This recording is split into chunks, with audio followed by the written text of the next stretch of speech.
Hello learners, how are you all? I hope you all are doing good. So today we will discuss about microbiology with our video lecture series on microbiology on my channel Learn Biosciences. Let's start the video. If we talk about microbiology, that what microbiology is, so we can say that it is basically the study of microorganism which could be bacteria, fungi, algae, protozoa and viruses.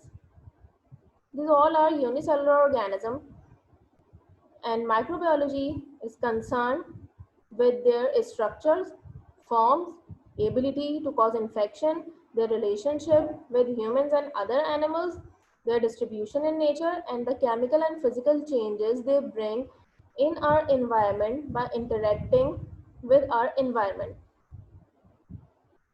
So basically, microbiology is concerned with the study of all aspects of microorganism. Before microbiology, biology is divided into two categories, botany and zoology. Botany is the study of plant life, zoology is the study of animal life. But after the discovery of microorganism and the diseases which were caused by microorganism, there was a need of a separate field in which scientists or microbiologists study every aspect of microorganism or every aspect of any bacteria, virus or any germ, that how they cause infection and about everything of any organism. So there was a need for a different field which is termed as a microbiology, in which one can study about all aspects of microorganism. Same as for the entomology. Entomology is the study of insects. So we can say that biology is now divided into four categories, which are botany, zoology, microbiology, and entomology. If we talk about the place of microorganism in living world, as we know that there are two main types of living organism on the earth, and these are the plants and the animals. The plant which contain chloroplast, because of they look green and of different colors, and because of that they can make their food by their own. And the second kingdom, or we can say that our second largest group of living organism on earth is the animals, which are not of different color, but they can and they can require, or they required a prepared food. So that from the era of 1707 to 1770, 1778, in this period, Carolus Linnaeus, which was the Swedish botanist, wrote a book in which he detailed he gave detail about all the naming and the nomenclature of plants and animals. After that, in 1866, E. H. Haeckel, the German zoologist, added a third kingdom in the two kingdom system, which was called as Protista. Protista was basically uh, discovered or established in order to arrange, or in order to gather all the microorganisms which we can't see with our naked eye. In 1940, with the discovery of the internal structures of the cell, scientists came to recognize, or came to recognize that there might be some structure or some living organism which are as small as our cell structure. Followed by 1969, R.H. Whittaker laid the foundation of five kingdom system, in which he divided living organism of the world in five kingdoms.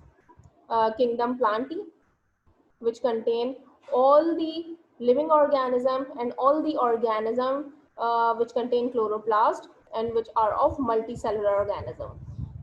The kingdom Animalia, multicellular organism, and they cannot have, or they doesn't have any chloroplast. The kingdom Protista, which contain bacteria and other microorganisms, kingdom fungi, which contain fungi, and kingdom Monera. The four divisions of kingdom prokaryote, which is explained in Burgess' Manual of Systematic Bacteriology, is considered as the full and final form of this kingdom, and it divided into four divisions, which is Gracilicules, Firmicutes, Tenericutes, and Mendocicutes. Microorganisms are grouped on the basis of their size and morphology, and also on the basis of their different characteristics. There are 5 groups of microorganisms: bacteria, viruses, fungi, protozoa, and algae. Viruses are considered as a borderline living organism because they cannot live outside of the cell and they become living within the living cell. They ranges from 0.015 to 0.2 micrometer. They are of different shapes and structure. Bacteria ranges from 0.2 to 100 micrometer, and it is of different shapes like cocci, ball shaped, bacilli, rod shaped, spirilla, and vibrio structure. Fungi, this group is divided further into two groups, the yeast and the molds. Fungi ranges from 5 to 10 micrometer. Yeast is considered as the unicellular organism and molds are considered as the multicellular organism. That's why the fungi is divided into two different groups. Protozoa ranges from 2 to 200 micrometer and it includes amoeba, euglena, paramecium. Algae, it ranges from 1 micrometer to many feet, and they are of very diverse structure and function and also with their different characteristics. Microorganisms distributed anywhere in our nature. They are present all the our environment, or one cannot ignore the existence of the microorganism because these microorganisms are present in the air we breathe, in the water we drink, in the food we eat, in our soil, the deep of sea, the hilltops of mountain, in wastewater, river, lakes, and our body surfaces.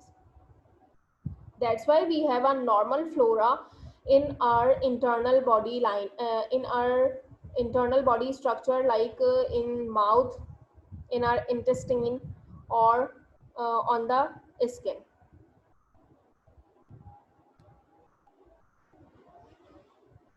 Major fields of microorganism, why we study about the different fields of microorganism, the answer is that, as we have talked, that microorganisms are present everywhere in our environment, so that they are present in every field of life, or we can say that they are present everywhere where human and animals interact.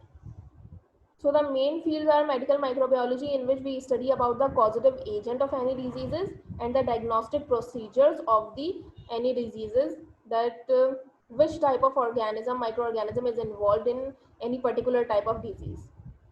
Aquatic microbiology is concerned with the microorganism or the existence of microorganism in water.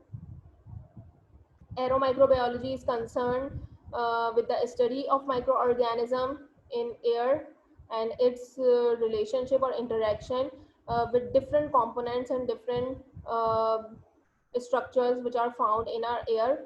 Food microbiology concerned with the preservation of food from spoilage and also how to modify our food by the use of different useful microorganisms. Agriculture microbiology, as the name depicts, that agriculture means the soil. We know that agriculture includes crops as well. So it includes the study of the bacteria or microorganism which helps in the production of good crops, and it helps in the making of good soil in order to produce many or bulk amount of crops or any other uh, or we can say that how it help us in order to modify or enhance our agricultural field. Industrial microbiology is a very rising field nowadays, because in biotechnology we can use microorganism in order to manufacture and in order to produce bulk amount of food or food products like for the formation of alcohol, cheese, yogurt, and other things. We can use the enzyme which are produced by microorganism, and by using that we can manufacture alcohol, cheese, and other different forms of food. Exomicrobiology includes the study of microorganism outside of the space, like outside of the air or the outside of the earth, means in the space, how microorganism interact. Geochemical microbiology is concerned with the coal, gases, petroleum, and its deposit, that how microorganisms are involved in the formation of coal and other geochemical reactions by the time.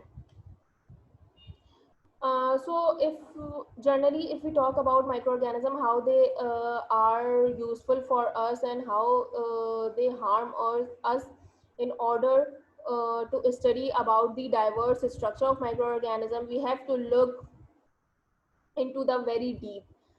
These are the very general outlines of the major fields of microorganism, and this is all for today. Uh, Hopefully, we will discuss about microorganism or microbiology in deep in our different videos coming up soon. So if we like this lecture, please like, share, and subscribe to my channel. Thank you.